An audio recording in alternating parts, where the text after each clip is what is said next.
Bihar board class channel पर आप सभी का हार्दिक स्वागत है। बच्चों, इस वीडियो में हम बिहार बोर्ड यानी कि बीएसईबी के कक्षा 10वीं के गणित के अध्याय 4 द्विघात समीकरण का परिचय पढ़ेंगे। तो वीडियो को पूरा एंड तक देखिएगा, जिससे आपको अध्याय 4 द्विघात समीकरण के सारे बेसिक्स अच्छे से समझ में आ जाएंगे और आपके सारे कंसेप्ट क्लियर हो जाएंगे। फिर जब आप अध्याय 4 की प्रश्नावलियों के प्रश्नों को हल करोगे तो सारे प्रश्न आपसे आसानी से हल हो जाएंगे। दोस्तों, अध्याय 2 में हमने बहुपद का अध्ययन किया था। ठीक है, और बहुपद में हमने द्विघात बहुपद के बारे में पढ़ा था। ठीक है, तो ये द्विघात समीकरण है आपका, वो द्विघात बहुपद से ही बना है। तो हम द्विघात बहुपद के बारे में दोबारा से जान लेते हैं थोड़ा सा। दो घात वाले बहुपद को हम द्विघात बहुपद कहते हैं। ठीक है, ये हमने पढ़ा था। एक द्विघात बहुपद में अधिक से अधिक 3 पद हो सकते हैं, ये भी हमने पढ़ा था। अतः x में कोई भी द्विघात बहुपद किस तरह का होता है? a गुणा x की घात 2 धन bx धन c के रूप का होता है। ठीक है, तो इसमें 3 पद है तो अधिक से अधिक 3 पद हो सकते हैं। और ये दो घात वाला बहुपद है क्योंकि x की या चर की अधिकतम घात क्या है? 2। ठीक है, इसलिए ये दो घात वाला बहुपद है। यहाँ पर a b और c क्या है? अचर है, और a का मान शून्य नहीं होगा, क्योंकि अगर a का मान शून्य हो गया तो x की घात 2 का पद भी बचेगा ही नहीं, तो ये दो घात वाला बहुपद कहलाएगा ही नहीं। ठीक है, और एक उदाहरण से समझ लेते हैं, जैसे कि px बराबर 3 गुणा x की घात 2 धन 2x धन 2। ठीक है, ये क्या है? हमारा दो घात वाला बहुपद, द्विघात बहुपद। ठीक है दोस्तों, अब हम द्विघात समीकरण के बारे में चर्चा करते हैं। तो चर x में एक द्विघात समीकरण जो है a गुणा x की घात 2 धन bx धन c बराबर 0 के प्रकार का होता है। ठीक है, अगर चर y होगा तो x की जगह y लिखेंगे। ठीक है, तो ये द्विघात बहुपद की तरह ही है, बस इसमें बराबर शून्य होता है। ठीक है, जहां पर ए बी और सी वास्तविक संख्या है और ए का मान शून्य नहीं होगा। ठीक है, बी और सी का हो सकता है, ए का मान शून्य नहीं होगा, ये आवश्यक है। एक उदाहरण से समझ लेते हैं। 3 गुणा एक्स की घात 2 धन 2x धन 2 बराबर 0। ये क्या है? हमारा द्विघात समीकरण का एक उदाहरण है। समीकरण का मानक रूप। मानक रूप का मतलब होता है दोस्तों स्टैंडर्ड फॉर्म। ठीक है, कि कैसे उसको हम स्टैंडर्ड फॉर्म में लिखते हैं। ठीक है, स्टैंडर्ड रूप में लिखते हैं। तो मानक रूप के बारे में समझ लेते हैं कि द्विघात समीकरण का मानक रूप क्या होता है। तो दोस्तों, कोई भी समीकरण px बराबर 0, जहां पर px क्या है? घात 2 का एक बहुपद है या द्विघात बहुपद है, एक द्विघाती समीकरण कहलाता है। तो इसका मतलब क्या है? एक द्विघात बहुपद को अगर हम 0 के बराबर रख दें तो वो द्विघाती समीकरण कहलाता है, द्विघात समीकरण कहलाता है। परंतु जब हम px के पदों को घातों के घटते क्रम में लिखते हैं, ठीक है, कि जो सबसे बड़ी घात का पद है उसको सबसे पहले लिखेंगे और सबसे छोटी घात के पद को सबसे अंत में लिखेंगे, घातों के घटते क्रम में लिखते हैं, तो हमें समीकरण का मानक रूप प्राप्त होता है।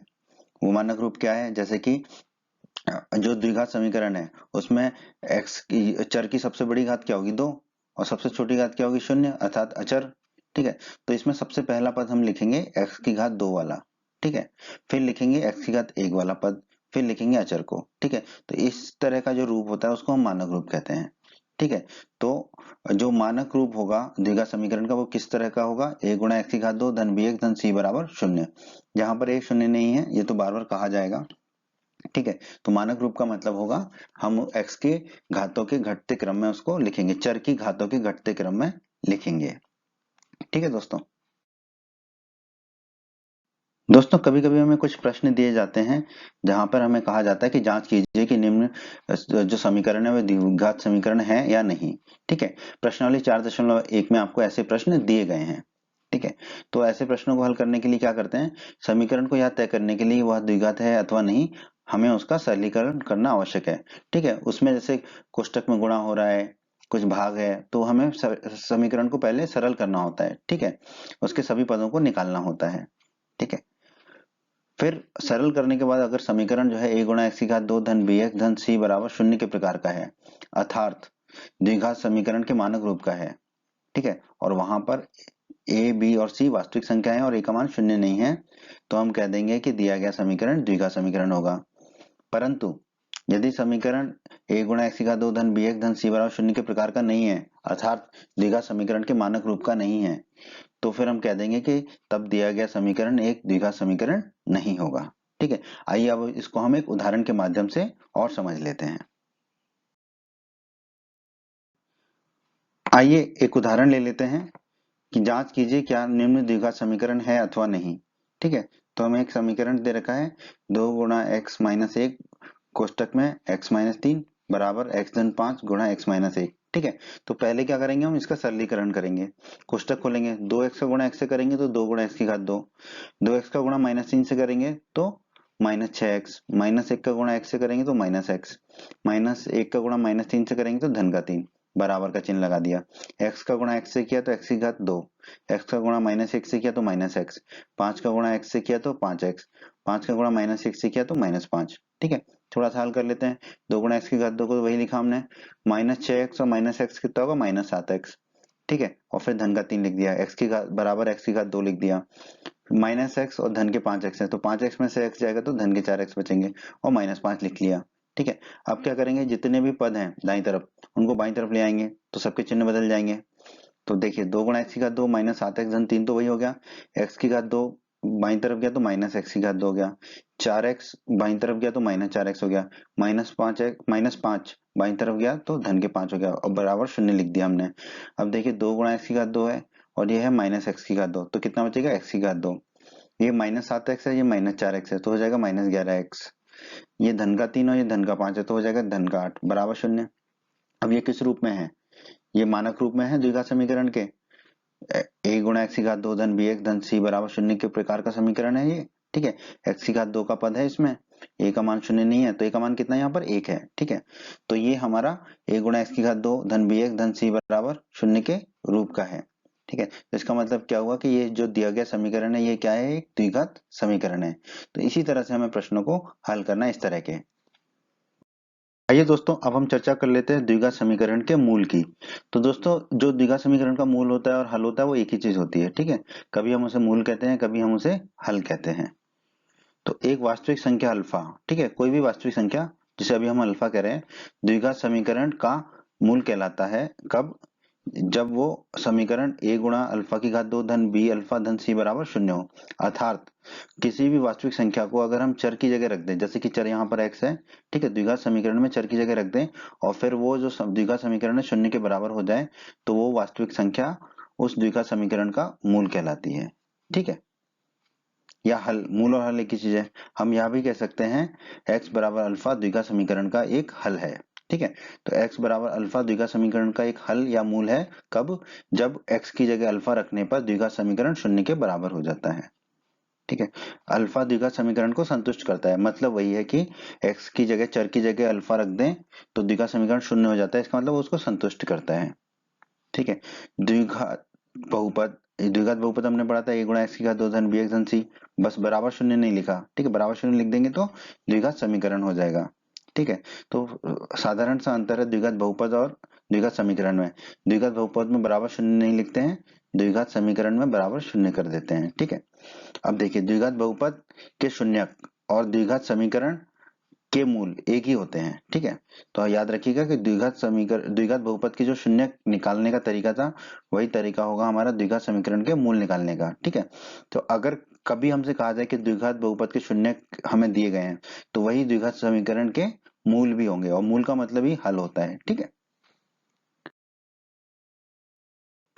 दोस्तों, हमने अध्याय 2 में देखा था, पढ़ा था बहुपद वाले अध्याय में कि एक द्विघात बहुपद के अधिक से अधिक 2 शून्यक हो सकते हैं। तो इसका मतलब हुआ किसी द्विघात समीकरण के भी अधिक से अधिक 2 मूल हो सकते हैं। ठीक है, तो हमेशा के लिए याद रख लीजिए द्विघात समीकरण के अधिक से अधिक 2 मूल हो सकते हैं। बच्चों, अगर आप हमारे बिहार बोर्ड क्लास चैनल पर नए हैं और आपने अभी तक हमारा बिहार बोर्ड क्लास चैनल को सब्सक्राइब नहीं किया है तो आप जल्दी से सब्सक्राइब बटन को दबाकर हमारे बिहार बोर्ड क्लास चैनल को सब्सक्राइब कर लीजिए और बेल आइकन को भी दबा दीजिए।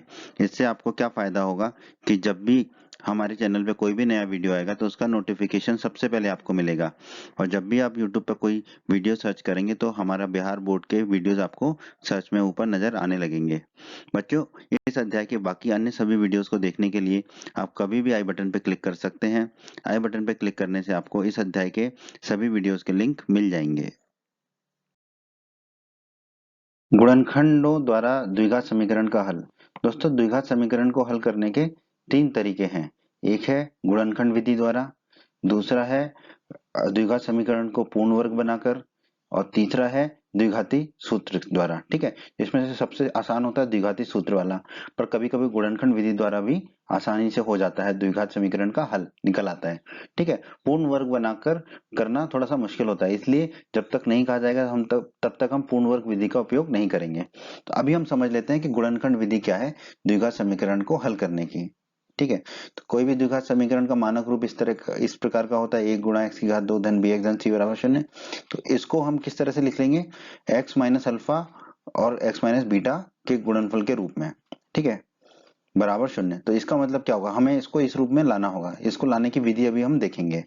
ठीक है, पर इसको जब हम इस रूप में ले आएंगे x माइनस अल्फा गुणा x माइनस बीटा बराबर 0, इसका मतलब क्या होगा, या तो x माइनस अल्फा 0 है या फिर x माइनस बीटा 0 है। x माइनस अल्फा 0 है, इसका मतलब क्या है, माइनस अल्फा दाईं तरफ जाएगा तो धन का हो जाएगा, तो या तो x बराबर अल्फा है, या माइनस बीटा दाईं तरफ जाएगा तो या तो x बराबर बीटा है। ठीक है, तो ये अल्फा और बीटा क्या होंगे, हमारे द्विघात समीकरण के हल होंगे। ठीक है, अतः हम कह सकते हैं कि x बराबर अल्फा और x बराबर बीटा क्या है, द्विघात समीकरण के दो हल हैं या दो मूल हैं, एक ही बात है। ठीक है, अल्फा और बीटा द्विघात समीकरण को संतुष्ट करेंगे। जब अल्फा और बीटा को हम यहाँ चर की जगह रख देंगे, x की जगह, तो वो द्विघात समीकरण को हल करेंगे, मतलब ये पूरे का मान 0 के बराबर आ जाएगा। अब हम देखते हैं कि गुणनखंड विधि से हम कैसे द्विघात समीकरण के हल निकालेंगे। आइए अब हम देख लेते हैं कि कैसे गुणनखंड विधि के द्वारा हम द्विघात समीकरण को हल करेंगे। मध्य पद को विभक्त करके एक द्विघात समीकरण के गुणनखंड किए जा सकते हैं। ठीक है, तो ये होता है हमारा द्विघात समीकरण। तो इसमें मध्य पद कौन सा होता है, हमारा bx, x वाला, x के गुणांक वाला। ठीक है, जिसमें x होगा, जिसमें चर की घात 1 होगी, तो मध्य पद हो गया bx। तो यहाँ पर जो x का गुणांक है b, इसके हम दो भाग करेंगे। ठीक है, तो गुणनखंड करने के लिए हम b को ऐसी दो संख्याओं b1 और b2 में लिखेंगे जिनका योगफल जो है b के बराबर हो और उनका गुणनफल a गुणा c के बराबर हो। मतलब कि b जो है, ये जो b है, इसको दो ऐसी संख्याओं में लिखेंगे b1 और b2 कि उनका जो योगफल है वो तो b के बराबर हो, और उनका जो गुणनफल है b1 और b2 का, वो गुणनफल किसके बराबर हो, a और c के गुणनफल के बराबर हो। ठीक है, तो हमें ज्ञात करनी होती है ऐसी दो संख्याएं जिनका योगफल b के बराबर हो और जिनका गुणनफल जो है a गुणा c के बराबर हो। ठीक है, फिर हम गुणनखंड विधि द्वारा द्विघात समीकरण के हल ज्ञात कर पाते हैं।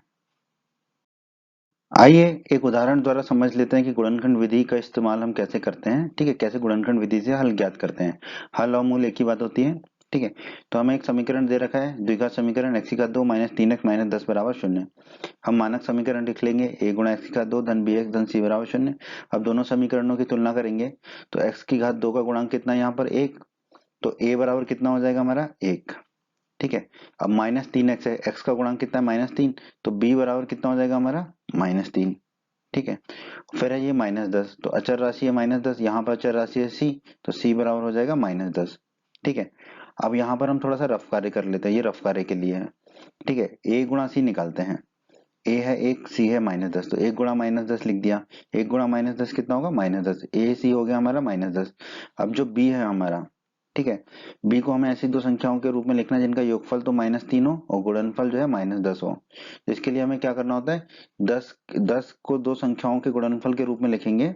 ठीक है, कि ऐसी दो संख्या जिनका गुणनफल 10 हो, ऐसी दो संख्या लिखी, तो 1 गुणा 10 10 होता है। अब देखिए 10 और 1 को जोड़ेंगे तो 11 मिलता है, और 10 में से 1 घटाएंगे तो 9 मिलता है, 3 नहीं मिलता। फिर अगला चलते हैं, 2 गुणा 5 भी 10 होता है, 2 और 5 को जोड़ेंगे तो 7 मिलता है, 5 में से 2 घटाएंगे तो 3 मिलता है। ठीक है, अब ये 2 और 5 हो सकती हैं वो दो संख्याएं, देख लेते हैं कैसे। -5 धन 2, ये कितना होगा, -3, बी हमारा -3 है। अब -5 और 2 का गुणनफल जो है a गुणा c यानी कि -10 के बराबर होना चाहिए, देख लेते हैं। -5 गुणा 2 कितना होगा, -10, तो ये ac के गुणनफल के बराबर है।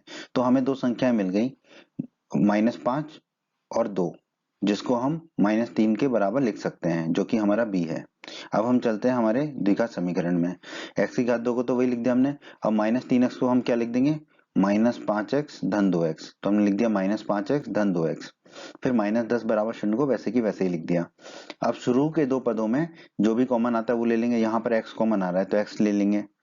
x की घात 2 में से x कॉमन लेंगे तो क्या बचेगा, x। -5x में से x कॉमन लेंगे तो बचेगा -5। अब आखिरी दो पदों में क्या कॉमन आ रहा है, 2 कॉमन आ रहा है, तो हमने धन 2 कॉमन ले लिया।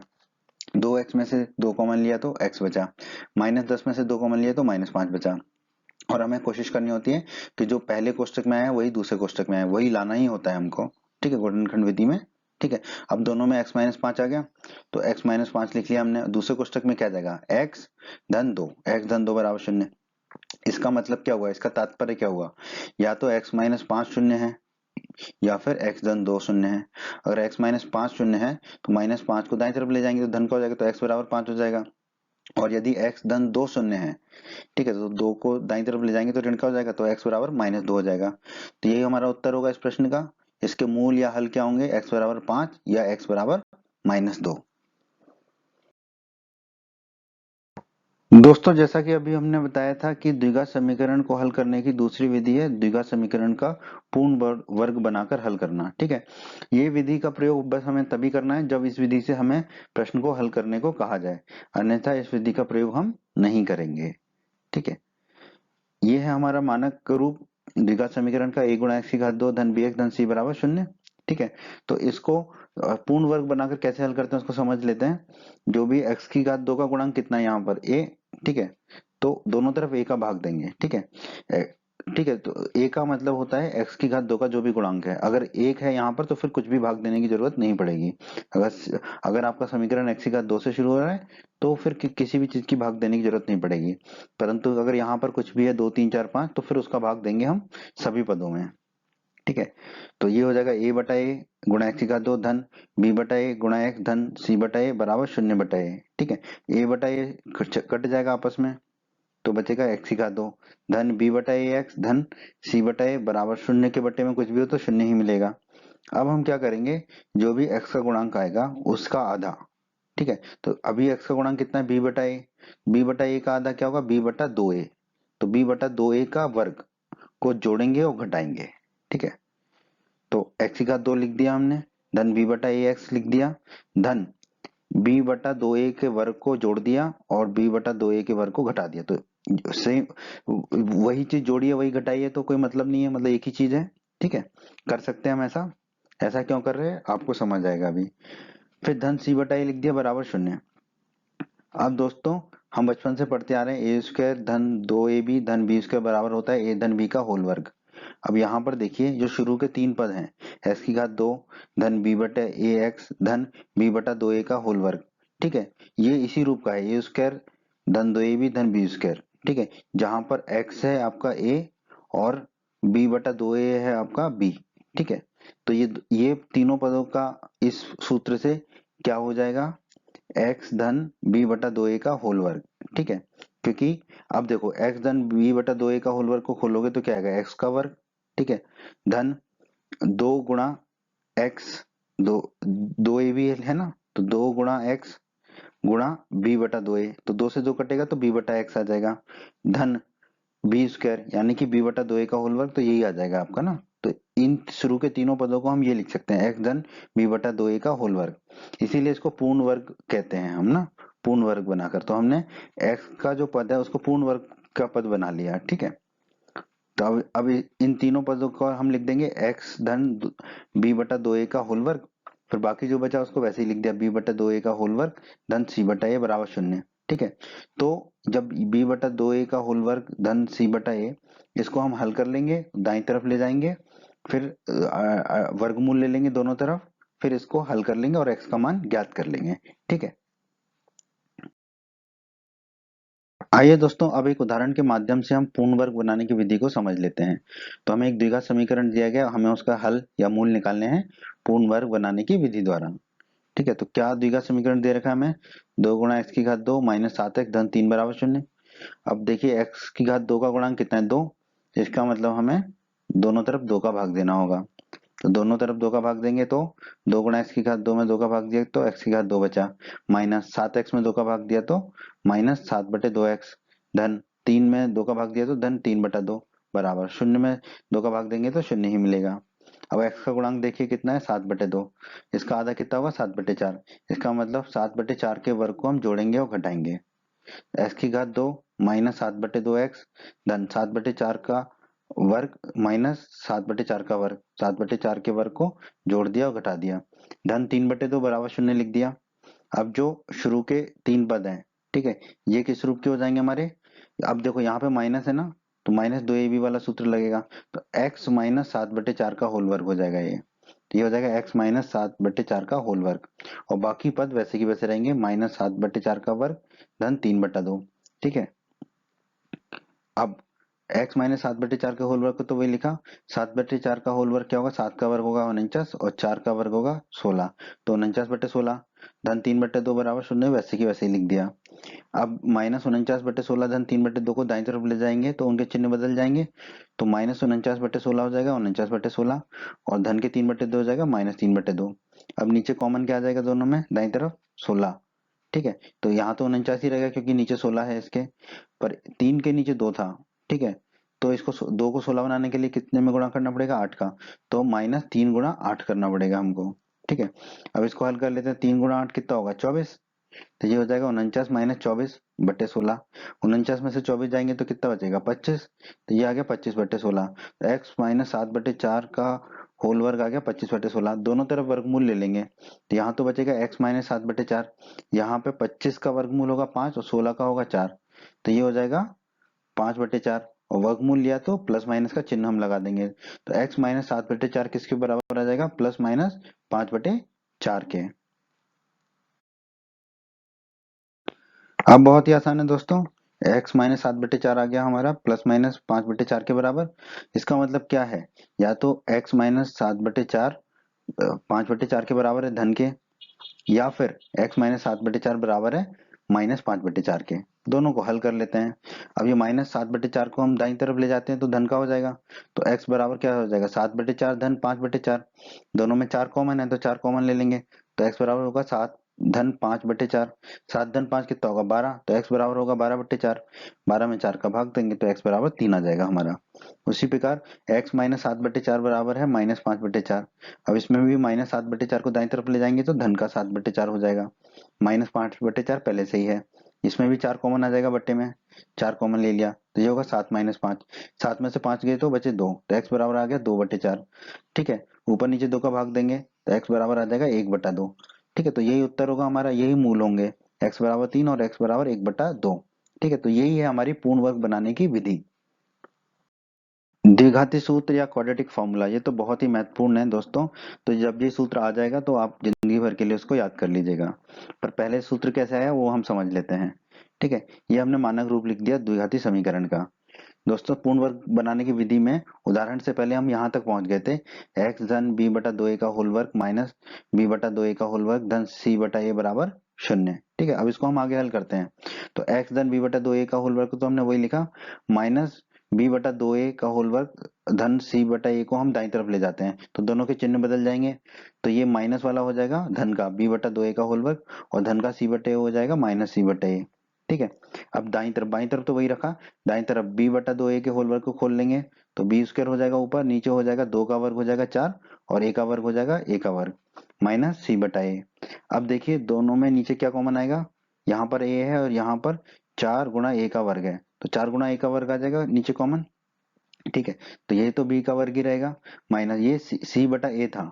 ठीक है, तो यहाँ पे लिया 4 गुणा a का वर्ग। ठीक है, तो ऊपर किससे गुणा होगा, यहाँ पर 4a से, क्योंकि 4a से गुणा कर देंगे तो 4a का ही गुणा नीचे करेंगे तो ये 4 गुणा 1 का वर्ग हो जाएगा, तो ऊपर गुणा होगा 4a का। ठीक है, तो ये हो जाएगा b स्क्वायर माइनस 4ac/4a का वर्ग।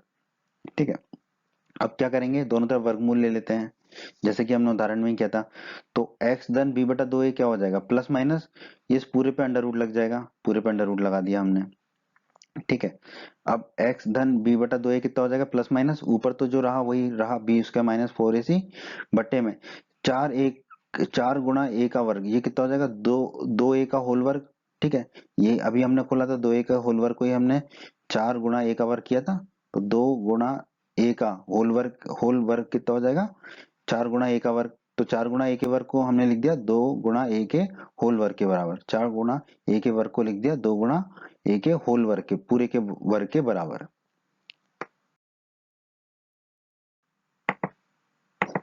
तो दोस्तों ये हमने निकाल लिया। अब ये है 2a का होल वर्ग, तो इस नीचे से अंडर रूट को हटा देते हैं हम, तो एक्स धन बी बटा दो ए कितना हो जाएगा, प्लस माइनस ऊपर रहा under root b square minus 4ac और नीचे वाला अंडर रूट हटा दिया तो वर्ग का चिन्ह भी हट गया, तो बचा नीचे बटे में 2a। अब ये b बटा 2a को हम दाईं तरफ ले जाएंगे तो इसका चिन्ह बदल जाएगा, तो x बराबर हो जाएगा माइनस बी बटा 2a, क्योंकि यहाँ पे धन का b बटा 2a था, माइनस बी बटा 2a, फिर plus minus under root b square minus 4ac बटे 2a को लिख दिया। अब दोनों में 2a कॉमन आ जाएगा नीचे बटे में, तो 2a कॉमन आ गया, ऊपर क्या आएगा minus b plus minus under root b square minus 4ac बटा 2a। दोस्तों यही है हमारा द्विघाती सूत्र। तो इस सूत्र को आप जिंदगी भर के लिए याद आपको करना ही पड़ेगा। कर लीजिए, x बराबर minus b plus minus under root b square minus 4ac बटे 2a, हमेशा के लिए याद कर लीजिए। फिर क्या होता है, जो मूल होते हैं उसमें क्या होता है, एक बार हम प्लस ले लेते हैं धन और एक बार माइनस ले लेते हैं। तो एक मूल होगा हमारा minus b plus under root b square minus 4ac बटा 2a और दूसरा मूल होगा x बराबर minus b minus under root b square minus 4ac बटे 2a। ठीक है, पर आपको सूत्र ये वाला याद करना है, माइन x बराबर minus b plus minus under root b square minus 4ac बटे 2a।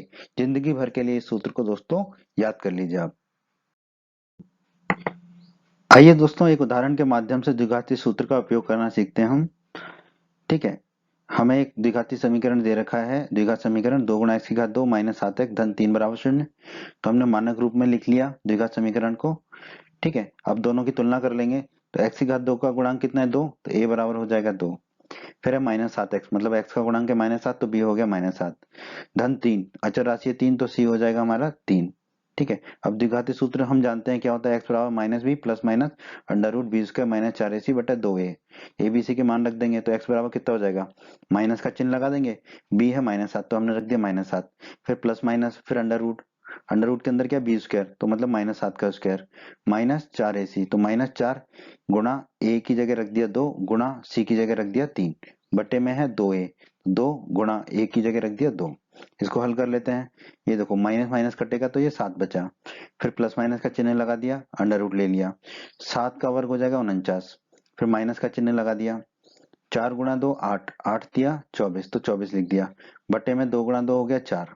ठीक है, अब x बराबर 7 प्लस माइनस 49 में से 24 जाएगा तो बचेगा 25, तो ये बचा 25 बटे में 4 है ही, अंडर रूट 25 कितना होता है 5, तो ये हो गया हमारा x बराबर 7 प्लस माइनस 5 बटे 4। ठीक है, इसका मतलब क्या है, या तो x बराबर है 7 धन 5 बटे 4 या x बराबर है 7 माइनस 5 बटे 4। 7 धन 5 बटे 4 है, इसका मतलब क्या है, 7 धन 5 होता है 12, 12 बटे 4, 12 बटे 4 कितना होता है 3, तो x बराबर या तो 3 है या फिर x बराबर 7 माइनस 5 बटे 2, 5 बटे 4, 7 माइनस 5 बटे 4, 7 में से 5 गए तो कितना बचा हमारा 2, तो 2 बटे 4, 2 बटे 4 मतलब 2 ऊपर नीचे 2 का भाग दे देंगे, ऊपर बचेगा 1 नीचे बचेगा 2, तो x बराबर 1 बटा 2। तो क्या आ गया हमारा मूल, x बराबर 3 या x बराबर 1 बटा 2, तो ये उत्तर होगा हमारा। तो बहुत आसानी से द्विघाती सूत्र से हमने द्विघात समीकरण के मूल ज्ञात कर लिए। बच्चों, अगर आप हमारे बिहार बोर्ड क्लास चैनल पर नए हैं और आपने अभी तक हमारा बिहार बोर्ड क्लास चैनल को सब्सक्राइब नहीं किया है, तो आप जल्दी से सब्सक्राइब बटन को दबाकर हमारे बिहार बोर्ड क्लास चैनल को सब्सक्राइब कर लीजिए और बेल आइकन को भी दबा दीजिए। इससे आपको क्या फायदा होगा कि जब भी हमारे चैनल पे कोई भी नया वीडियो आएगा तो उसका नोटिफिकेशन सबसे पहले आपको मिलेगा, और जब भी आप यूट्यूब पर कोई वीडियो सर्च करेंगे तो हमारा बिहार बोर्ड के वीडियोज आपको सर्च में ऊपर नजर आने लगेंगे। बच्चों, इस अध्याय के बाकी अन्य सभी वीडियोस को देखने के लिए आप कभी भी आई बटन पर क्लिक कर सकते हैं। आई बटन पर क्लिक करने से आपको इस अध्याय के सभी वीडियोस के लिंक मिल जाएंगे। आइए दोस्तों, अब हम मूलों की प्रकृति के बारे में चर्चा कर लेते हैं, अर्थात मूलों के स्वरूप के बारे में थोड़ी सी चर्चा कर लेते हैं कि मूलों का स्वरूप क्या क्या हो सकता है। ये हमने मानक रूप लिख दिया द्विघात समीकरण का। ठीक है, ये द्विघाती सूत्र है जिससे हम मूल ज्ञात करते हैं द्विघात समीकरण के, x बराबर minus b plus minus under root b square minus 4ac बटा 2a।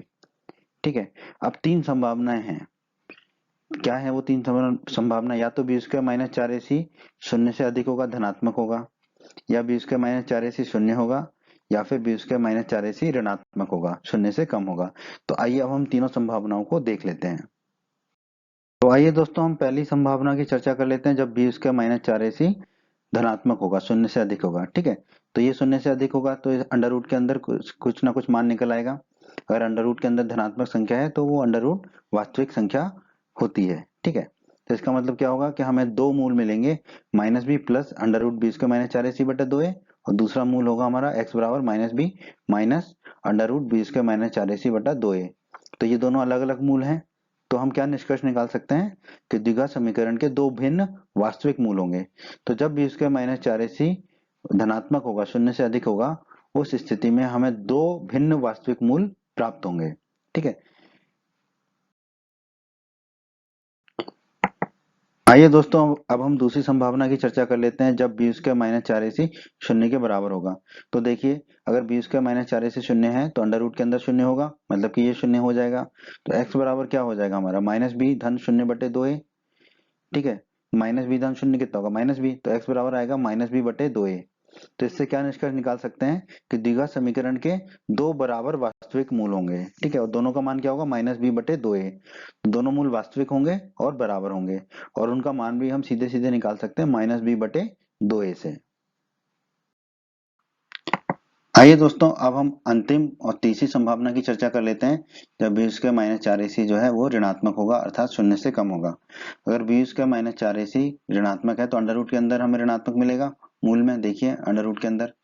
ये तो संभव नहीं है, अंडर रूट के अंदर ऋणात्मक तो नहीं हो सकती संख्या। तो इससे हम क्या निष्कर्ष निकाल सकते हैं कि द्विघात समीकरण का कोई वास्तविक मूल नहीं होगा। ठीक है, तो ये हमने चर्चा कर ली दोस्तों मूलों की प्रकृति के बारे में। दोस्तों यही इतना ही है आपके अध्याय 4 और द्विघात समीकरण में। ठीक है, इसके बाद आप हमारे वीडियोस देखिए जिसमें सभी प्रश्नावलियों के हल आपको बताए जाएंगे। उम्मीद करते हैं बच्चों आपको हमारा ये वीडियो पसंद आया होगा। बच्चों अगर आप बिहार बोर्ड क्लास चैनल पर नए हैं और आपने अभी तक हमारे चैनल को सब्सक्राइब नहीं किया है तो सब्सक्राइब बटन को दबाकर जल्दी से चैनल को सब्सक्राइब कर लीजिए और बेल आइकन को भी दबा दीजिए। इससे आपको क्या फ़ायदा होगा, जब भी हमारे चैनल पर कोई भी नया वीडियो आएगा तो उसका नोटिफिकेशन सबसे पहले आपको मिलेगा, और जब भी आप यूट्यूब पर वीडियोज़ को सर्च करेंगे तो हमारे चैनल के वीडियोज़ आपको ऊपर नज़र आने लगेंगे। आप हमारे वीडियोस को अपने साथी छात्रों के साथ, दोस्तों के साथ व्हाट्सएप और फेसबुक पर अवश्य शेयर कीजिए, जिससे आपके दोस्तों को भी लाभ हो सके। आपको वीडियो पसंद आया है तो वीडियो को लाइक अवश्य करें, और इस अध्याय के अन्य सभी वीडियोस को देखने के लिए आई बटन पर क्लिक करें। आई बटन पर क्लिक करने से आपको इस अध्याय के सभी वीडियोस के लिंक प्राप्त हो जाएंगे। धन्यवाद बच्चों।